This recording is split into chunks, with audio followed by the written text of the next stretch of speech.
A lot of things don't go off in the usual order that you might expect them to, but I will say it's one of my favorite love stories I've had the privilege of doing. You know, we got to show off a lot of Newport. If you love a good Notebook story, they had a great chemistry. Passionate, epic, unexpected. When you channel that energy, you get brilliance.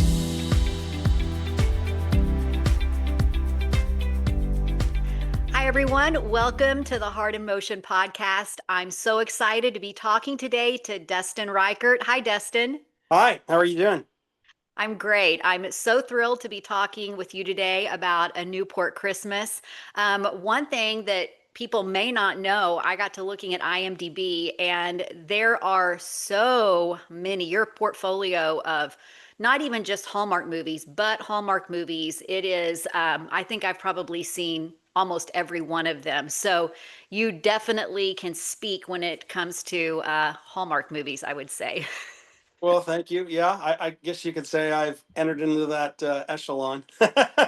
So, So many amazing ones. I was sitting there the other night going, okay, which ones have I not seen yet that I've got to check out? But I can say I've seen nearly every Hallmark that you've done. So it's pretty amazing work. So, well, great. but Thank you. yeah, I'm so excited to be talking with you about A Newport Christmas. A Newport Christmas is going to be premiering on Hallmark this Yep. Sunday night, 8, 7 Central, and then everybody will get to see it the next day on Hallmark Plus. Could you tell us just a little bit about A Newport Christmas? Well, it's a time travel story, and for those, we did a movie called Next Stop Christmas. We also did a Biltmore Christmas. So for fans, number one of time travel, but two of the Gilded Age, I really think they're gonna dig this film. I don't want to give away too much, but I will say it's one of my favorite love stories I've had the privilege of doing.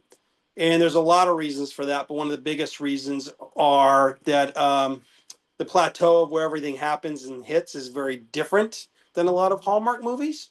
And so I think the way the direction in which the story goes will surprise audiences. And there's a lot of heartbreak too, and some unexpected surprises. And so I think we're going to keep people glued through the whole thing.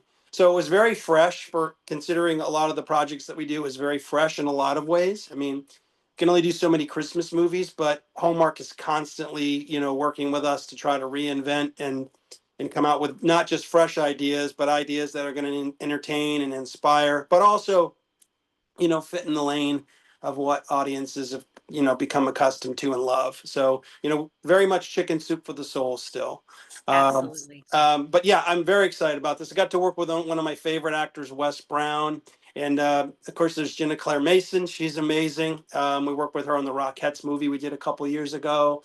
David O'Donnell has got a big pivotal role in this movie. So you kind of almost have two leading men in this particular movie, and that's something I won't speak too much about, but it's pretty awesome in a lot of ways. So.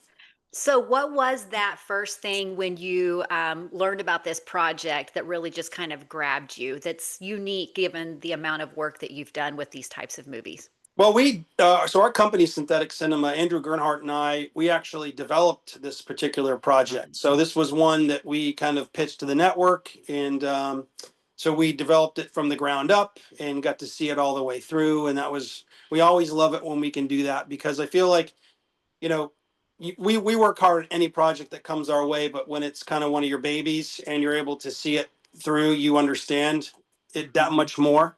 And I think that's really important, especially in today's day and age with so much content being made out there. So there's a lot more ownership with it, or as much ownership as you can possibly have. And I feel like, since we helped birth these characters, it just helped us bring it on home that much better. So I know you can't share a whole lot about the movie, but knowing that you've developed it and you kind of really had a vision for it, was there something in particular that you were like, this definitely needs to happen in this movie? Because I know you've shared that there's going Yeah. to be some interesting new things to this one. Yeah, I mean, so first of all, Ginna Mason's character, the film opens in the Gilded Age, and there's a lot of, you know, it, we show off a lot of Newport in the Gilded Age. A big chunk of the movie takes place, during that era.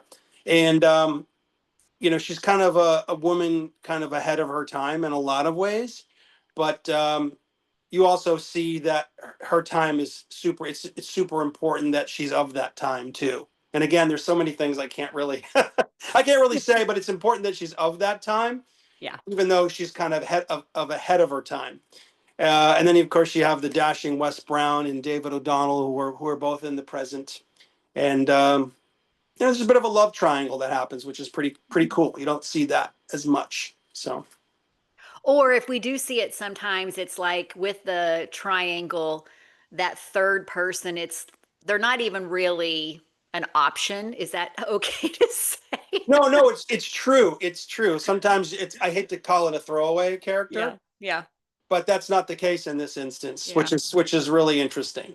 So again, So, I'm on the jagged edge of having of not uh-huh. but none of the characters are very fleshed out. They all have great arcs. The cast was wonderful. You have Talia Robinson, who's also in the film. She's more of a Broadway ilk, and she's great. So it was really a lot of fun with this particular movie. There's some great secondary love stories. There's some great supporting cast in this. We got to show off a lot of Newport. Some of Buffalo actually doubled for Newport in the movie as well. And for those that don't know, first of all, when you think of filmmaking in Buffalo, I didn't realize what it had to offer there. But once you're there, you realize that Buffalo was on the verge of being, when it came down to New York City and Buffalo back in the day, it was nip and tuck. And so during the Gilded Age, there's actually more mansions, old Gilded Age mansions per capita than really any other place in New York. So we had no problems being able to recreate Newport, in some instances there. And then, of course, we filmed for a certain amount of time in Newport as well and really showed off some of those set pieces as well. So you mentioned that you have worked with Wes before, and I Yes. think it's what, at least five, maybe six movies. Is that Yes. true? Yeah. Yeah. Oh, yeah. Wes and I met and worked on. We did the original Graceland, Christmas at Graceland movies. We did a Christmas at Graceland and a Wedding at Graceland. And we did a movie called Sweet Pecan Summer, which was a summer romance, which was so much fun to do. Um, we actually have another film coming out after Christmas with the same writers of Sweet Pecan Summer, funny enough. Okay. Okay. They're just very pithy, very, very great group. But yeah, and then, you know, Wes is obviously in this one, and he's done some cameos in some of our other films and stuff. So he's just a great dude, all around great human, very grounded, but very good actor too. They don't come any better than him as a complete package. I So got to meet him at Rama Drama in Florida when they did a big event a few years ago. Just amazingly nice yeah, guy. So, yeah. and then you did Holiday Spectacular. Hmm. So you get to do that with her as well. So Yeah. how does the collaboration change on a movie like this when you get to work with two leads that you've worked with before? Well, they're both very different in how they approach things. To be honest, I mean, Ginna Claire is amazing. She's a whirling dervish, though. She comes from a Broadway background. She comes from a theater background, so she's coming in with a million ideas, and she's bouncing off the stage. And you're doing your blocking rehearsal, and she's like, "What about this? What about that? I want to do this. I want to do that." You have to like channel that energy. But the thing about her is, when you channel that energy, you get brilliance, and she's wonderful, and it comes from a place of caring, Yeah. which is great. And Wes is amazing too. He just comes from more of a film. He had the True Blood series. Comes from more of a film background. So you know, he's wanting to hit his marks. He's wanting to rehearse, but he likes to keep it spontaneous. In rehearsals, and it's not unusual for actors to have their lines there. Some actors like to show up. They know their lines. Some actors show up and they're looking at their sides as they're rehearsing. But Wes likes to keep it spontaneous so that bam, when you go, you're on it. And it's two completely different approaches, but it totally worked for this film. And I try to lean into what works for different people, on whatever project I'm doing. But they had a great chemistry in this movie. So that's Amazing. another thing. Sometimes you can create chemistry in the editing bay, but it's way better if it's really there on set, and then you Yeah, get to shape that even more, in post. So I'm happy to say that the chemistry all the way around with the cast was fantastic. that's exciting. So both of them have a music background. Will we get to see any of that in A Newport Christmas? I don't. I mean, we have an amazing composer in Tommy Fields, which we work with a lot. And there's some licensed music, but I don't know. I know that they did some Newport Christmas adjacent music Mhm. that they may be putting out. I don't believe it's in the film. Got it. Obviously, this one's very orchestral type score, and there wasn't. I don't know if there was a place for what they were creating in terms of the film, but I know I've heard it and it's very good. So I know that they're doing something adjacent to this, I believe. Yeah. Um, and when you see the movie, you'll know what I'm talking about when it Yeah. comes to the scores and the tones and stuff like that. But yeah, they both have a wonderful music background. They're both very good at what they do. Hallmark is really, they even put out a press release this Christmas season for all of the different music and the pieces that they're incorporating in this holiday season. It seems like Yeah. they've really made a concerted effort to make that, to, you know, bring in those different industries. And the Christmas movies that we've seen so far, I mean, clearly that music, it's just been fantastic. So it's exciting. There's some big names in Yeah. some of our films, Yeah. and I don't know if they've announced them all yet, and so I'm hesitant to say who is in some of these Yeah. who's in some of these upcoming. But I'd love to rattle them off. I just don't know if I dare. Yeah. So We'll keep it safe. okay, but there's some pretty big names, pretty well known names that have songs in these films coming out. Yeah. So you mentioned this is a time travel movie. And I know like we're doing Gilded Age, we're doing 2025. Yeah. What are some of those key things that you do different in directing when you're doing time travel and you've really got to distinguish? Like you did a Biltmore Christmas, same idea going back and all of Yeah. that. How do you distinguish between those two time periods as you're directing? Well, first of all, every movie is its own thing, and every style of every film is its own thing. We're lucky enough; we started a visual effects company years ago because we wanted to be able to oversee our projects and get the best bang for our buck. And so, the way the Biltmore was realized, wonderful director. We worked with John Putch. I executive produced that one, and it was our company, Synthetic Cinema, and Andrew Gernhardt, who oversaw the movie from beginning to end. And one of the things about that is in going back in time, we didn't want to rely on visual effects too much. It was Mhm. more the old fashioned sleight of hand with the camera. You look one way, or as the camera move, and then they appear, they disappear, that type of thing. Whereas the Gilded Age, there's we wanted to differentiate. We wanted to distinguish between the two. They're very very very different stories and very very very different feels for film. So they're very fresh and very unique. The only reason I even lump the two of them together is because you have a Newport type of old estate, and then of course you have the Biltmore, with Right. North Carolina. And so when you think of Gilded Age, you think of Biltmore, Big or yeah, buildings, big buildings. Or you think of grand. when you think of Newport, you think of the breakers, Yes. and places like all those mansions, and we Mhm. have those types of buildings, and mansions in our films. But we wanted to see some of the things unfold in front of our own, very the audience's very eyes in a very stylized way, which you'll see in the film in certain instances. And we also did some sleight of hand, which is really fun too, and how certain things happen, which is really fun and really comical. So anyway, the way I approach it is you just are true to the story. It's not so much about showing off the past or the present. It's about being true to the characters and what services the story. And for me, it's great locations, great production design, great talent, great wardrobe. And we're lucky enough to have a team that helps put all those things into place. So I think if you service the story and you really are, work hard to have it feel believable and be believable and have a lot of product for us, the name of the game is production value. We work very, very hard to have our films have an elevated look. And I think we're pretty successful with that. That's kind of our mantra, Mhm. compared to certain films. And we work really, really hard at that. It's like probably our number one thing is to have uh, a big overall, for lack of a better term, mise en scène of the whole thing, you know? Yeah. And I think if you look at the body of work of what synthetic cinema has been able to put out for projects, I think it shows. So. Yeah, it's evident. You can go back. I mean, um, going back and looking at some of the projects that your team has done, it's clearly evident there is that elevated feel. And it's awesome to see that that type of production is at Hallmark now. Um, so it's good to see.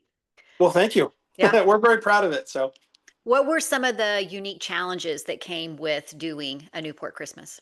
well, I mean, anytime you're doing a period movie, with limited funds, it's hard. You have horses and carriages, and you know, so you've got modern day things that you're trying to hide or erase with visual effects, or horses and carriages. Anytime you're working with animals, we had when we were filming that movie, it was early on in the year, and horses had not seen much. They hadn't been out; they've been kind of pent up all year. So some of the horses had a lot of energy, and hitting their marks and everything was not. They're not concerned about hitting their marks. They see green grass, they want Oh they want to yeah. go, even if they're hooked to a cart. So making your filming day when you're dealing with horses and carriages and people in costumes and large groups of extras, and then again modern signs you need to erase and but still have scope, and wanting to show off Newport as it looked like then, and period boats, and that was all. It was all a challenge. So, and that I love that. I live for that challenge. I live for anything to do with period movies, or trying to bring something to life that's not your normal cookie cutter type of thing. So it was right in our wheelhouse. So So you've mentioned your production designer, your costume designer. yep, So Daniel and Keith, yep. who do so many of these projects together, were involved in this project. So what were some of the strengths that each of them brought to this project in particular? Well, we're a team that's worked together a lot. I mean, they're their own people and they work on other projects as well. But whenever I can get this team together, we do. And Daniel, I've known for more than 15, almost 20 years. Keith, known for a long time. And they bring their own sense of style and credibility to a project, and so it's fun. Whenever you do a project, you want to bring people, teammates on that elevate what they're doing, and so it's not just what I want. It's having the willingness to try to listen to what they're saying and what they bring to the table for ideas. I mean, Daniel is great at listening to what I want, but then he'll take it to another level and say, hey, what about this, what about that, or I really want to be able to do this for you. And I think part of it is trying to, I mean, every director has an ego, but I think some of it's trying to step outside your ego and listen to what other people are bringing to you. Same thing with Keith. Keith is amazing with costumes. I mean, he's been written up in the New York Times several times, and just what he brings to the table is very unique. He's a perfectionist. He's a crazy maniac when it comes to just he's a whirling dervish too, but he's great. And so I try to just more sit back and not try to put them in a box. It's hey, um, what can you bring to the table on this particular project that's going to elevate it, and we're also lucky enough to have amazing execs on these projects, Yeah. from the network that believe in us and champion the projects, and really get behind it, and that's really important. So So you mentioned that you did quite a bit of filming in like the Buffalo area, but that there yeah, was some actual filming in yes, Newport. I read an article, and tell me if this was right or wrong, that there was some filming down like at the wharf area. Is that yes, correct? So why yes. was it important for you to actually to do some of that filming in Newport? Well, this was again one of the wonderful things about developing a project that you're going to go and film is we know what the project needs, and so one of the big things we wanted to do, the film wasn't greenlit until after the new year, but we had a sense it was going to be greenlit, and the network was willing to take a chance and let us go and shoot. So we went to Newport twice, and the Okay. first time we went was to do aerials and coverage of their big Christmas tree lighting and the wharf during the actual Christmas season, because you Ah, can't unless you've got like a Netflix $50 million budget. It's hard to replicate 2,000 3,000 people at a more than that 5,000 people at a Christmas lighting event, yeah. and just the hustle and bustle at the holidays. So we went and with drones and with our movie cameras filmed a lot of that, and we filmed what we call visual effects plate shots to put the actors in some of that environment to help pull some of that off, and then we went and recreated some of it as well when we went back during filming. and filmed in and around the town and at the wharf and a lot of different. So, you know, a lot of the times when you're down at the wharf or you're down in town, it's the real area, you know, of Newport that, you know, that we were filming in. Whereas, you know, I don't want to tell you what is and isn't. It's up to the audience to guess. It's Yeah. seamless. It's seamless though. You're never really going to be able You're to not tell. gonna guess it. Nope. Nope. You're not. That's good. If we've done our job right. Mission accomplished. That's Hmm, hmm. great. So, can you recall a moment during filming when the team really came together and you thought, this is why I love directing? Oh my gosh, that's kind of like every day You're like every for me. day. I mean, most of the time, yeah, because I work with a lot of these people. And so there's not generally a day where I don't pinch myself and think I'm pretty darn lucky. And I work really hard to get here. Everybody has. So taking the time when you're running and gunning and you got a lot of stress, you're trying to make your days to just step back and appreciate that. That's something I try to do. But I think for me it was we built in Buffalo. We built this on a sound stage. We built this full boat. We brought a full size boat in. We built this enormous dock and part of the wharf. We recreated part of the wharf because obviously, and again, I don't want to get into it too much, but you're out on the water and out on the open sea. You have to be careful in dealing with that during frigid temperatures is very dangerous. So Hmm. we recreated some of that, you know, on a sound stage, which is kind of like, you know, we're not doing Pirates of the Caribbean, but it was kind of like that. It was really fun. Yeah. Yeah. And being able to do that and then see how it all came together in the finished project, you know, product, we're like, wow, this is amazing. This is really amazing. And again, it's really seamless, but actually gave us way better coverage, way better filming angles than we if we were all having to huddle in a couple boats out in the middle of the frigid ocean, you know, in March, Hmm. you know. Hmm. So yeah, Wow, that's amazing.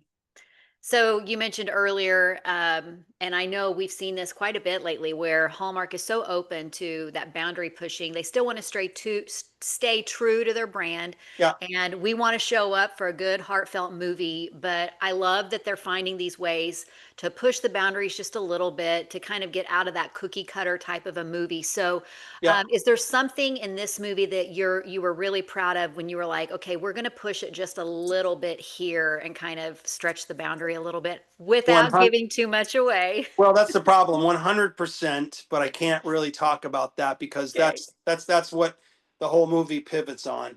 Okay. And involves the overall love story and Hmm. connection between, you know, these, you know. So I can't. But when you see the movie, I'd be happy to follow up and talk to you about it because there's a lot of moments in this where we're very true. One of the things that's so powerful about this movie is I really believe the audience has got to watch it from beginning to end because a lot of things don't go off in the usual order that you might expect them to. When Love it. people meet, when people fall in love, who stays together, and that's super important. And that's why I think that for those, you know, everybody hanging in there and watching, it's pretty riveting.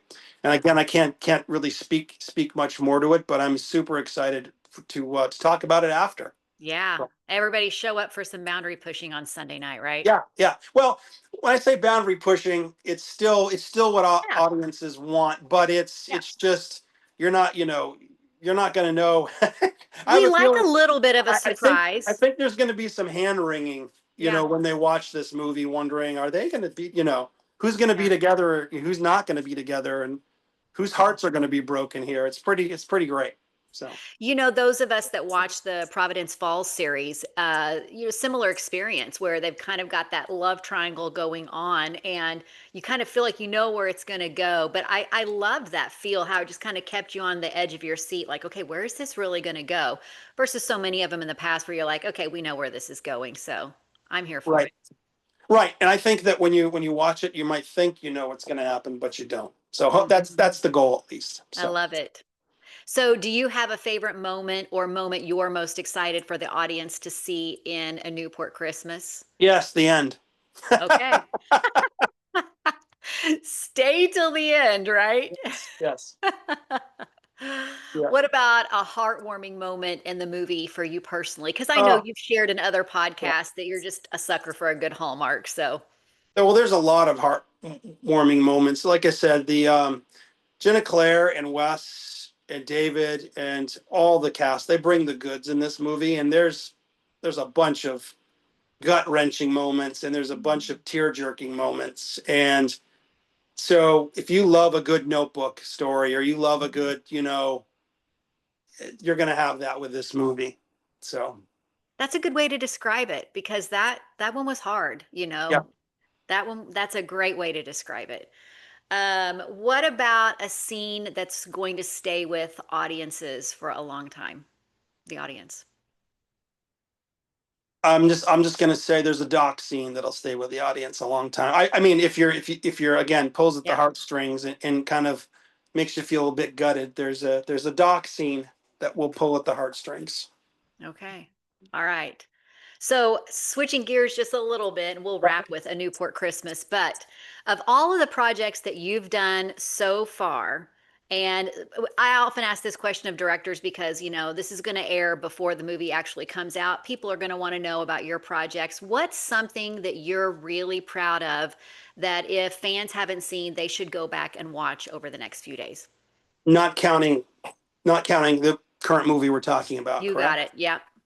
Um, the two that come to mind most for me are Christmas Quest, Okay. which was out last year. It's very different. Lacey Chabert, Chris Palaha, who's in Uh-huh. Biltmore Christmas.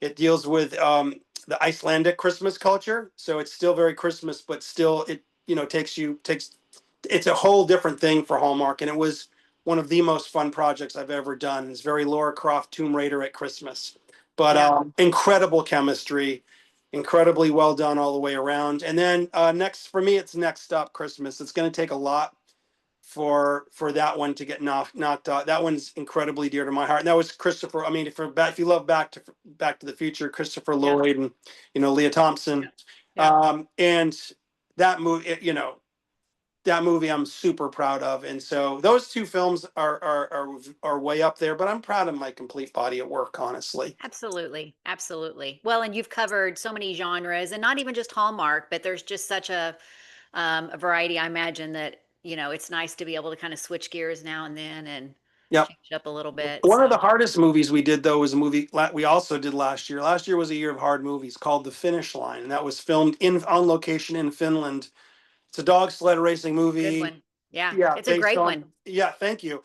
And we shot that in 15 days, like all the Hallmark movies, and we had 67, dogs, and but that was very what Hallmark loves, but also a bit outside the box. And the supporting cast is also fantastic, and the comedic undertones in that are really great. I'm super proud of that movie. That movie ended up being a very kind of a sleeper hit for us last year, Yeah. especially when it came to a lot of the podcast awards and things like that. So that was really fun.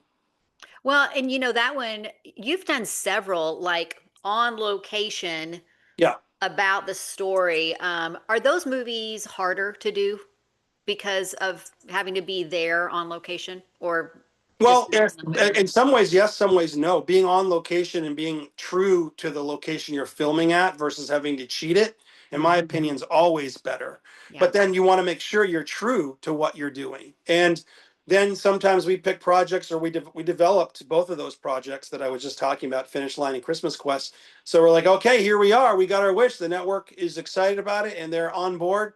And now we gotta deliver, and with the type of production value that's story that's in our heads, Yeah. we want to make sure that we're true to it. And that's the hardest part, is making sure you're pushing to deliver the highest quality that you possibly can. And everything's subjective. I mean, audiences, you're never going to please everybody. We do the No. best. We try to please ourselves and what we hope people will enjoy, but Hmm. that's the best you can do. You do the best you can, try to make the best movie you possibly can, and let the fates have it. You could put That's the it. best movie out there and something could happen and nobody watches it.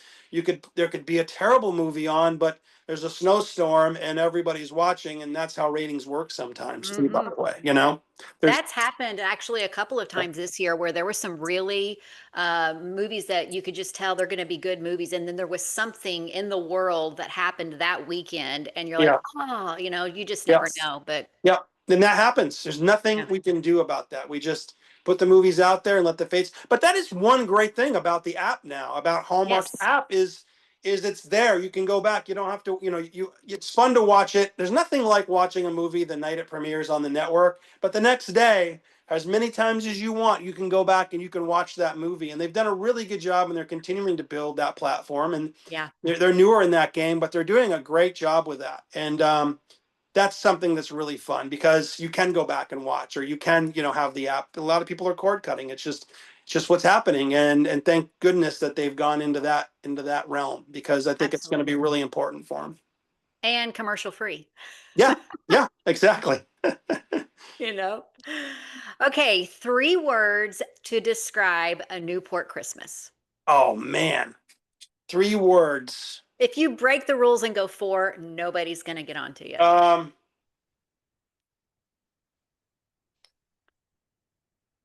Passionate, epic, unexpected. Ooh, nice. I love it. I love it. Okay, upcoming projects that, we can be looking for maybe later on this Christmas season that you can just, drop for us to be looking for? Oh yeah. After Newport Christmas is one of our big ones for the year. It's Holiday Touchdown, a Bill's love story. We're super excited about that movie. We filmed that obviously on location in Buffalo as well. One of the highlights of my filmmaking career, both with the movie itself, but with the whole city of Buffalo. Cannot wait for people to see that one as well. Super excited about that. And then actually, right after the Christmas season ends in, I believe, January, they haven't given us the air date, but I believe it'll be early to mid January. We have a summer romance movie with Lacey Chabert that coming out, and that movie was filmed on location, 100% in Fiji, and we cannot wait for people to see that one. It's really fun, really a fun, big feeling movie. That's exciting. That's awesome. You have been busy. We have been, thank goodness. Well, just reminding everybody that A Newport Christmas is going to be airing Sunday night, November 2nd, 8, 7 Central on the Hallmark channel. And like Dustin said, they've got a great app. If you can't watch it Sunday night, be sure to check it out on Monday on Hallmark Plus. Dustin, it was so great to talk with you. I am so excited to see A Newport Christmas. I love a good period drama, little time machine, little Gilded Age. So this one sounds amazing. So thank you so much. Thank you for having me. It was a blast. Thank you. All right. Bye bye.